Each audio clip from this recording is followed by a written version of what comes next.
ഈശോയിൽ പ്രിയപ്പെട്ട ദൈവമക്കളെ, ഈ പ്രഭാതത്തിൽ നിരാശപ്പെട്ട് ഇന്ന് കിടക്കപ്പായിൽ നിന്ന് എഴുന്നേറ്റ് വന്നിരിക്കുന്ന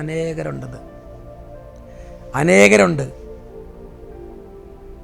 തങ്ങളുടെ ജീവിത സാഹചര്യങ്ങളെ ഓർത്ത് ഒത്തിരി ഞെരുക്കത്തിലൂടെ കടന്നു പോകുന്നവരുണ്ട്. ശക്തി മുഴുവൻ ചോർന്നു പോയി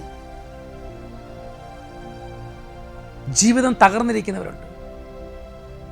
എന്നാൽ കർത്താവ് പറയാണ്, നിങ്ങളുടെ തകർച്ചയിൽ ഓർത്ത് നിങ്ങൾ സങ്കടപ്പെടരുത്. ഞാൻ നിങ്ങളെ നിരാശപ്പെടുത്തുകയില്ല. നിങ്ങൾ ശക്തരും ധീരതയുള്ളതോടെ എൻ്റെ ഒപ്പം നിൽക്കുക.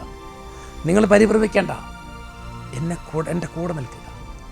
നിയമാവർത്തനം 31:6, ഡ്യൂട്രോണമി ചാപ്റ്റർ 31 വേഴ്സ് 6. ശക്തരും ധീരരുമായിരിക്കുവിൻ, ഭയപ്പെടേണ്ട, അവരെ പ്രതി പരിഭ്രമിക്കുകയും വേണ്ട. എന്നാൽ നിങ്ങളുടെ ദൈവമായ കർത്താവാണ് കൂടെ വരുന്നത്. അവിടുന്ന് നിങ്ങളെ നിരാശപ്പെടുത്തുകയോ പരിത്യജിക്കുകയില്ല.